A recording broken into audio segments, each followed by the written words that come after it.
Open up Epic Game Launcher and click Library and click the three dot icon in the game. Click Manage and click Verify File and wait for few minutes. Once completed after, you need to go to the next method.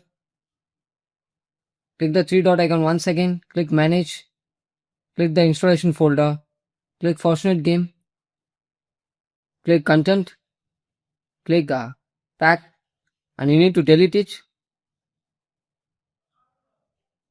You can delete the folders, click Yes. Once complete after, come back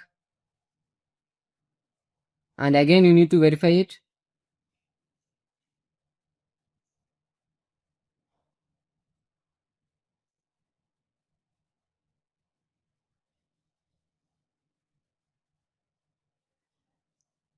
Once complete after, close it and go to this PC and click the C drive.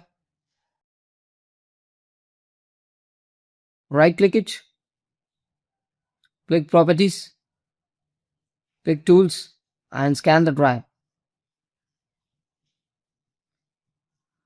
All the games, files and folders and important files and software are in C drive. So that's why we are scanning the entire C drive. If there is any corrupted file or else any damaged file having, means it will rectify it.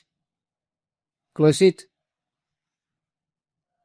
And the next step, go to the task manager and end the task of the Epic game.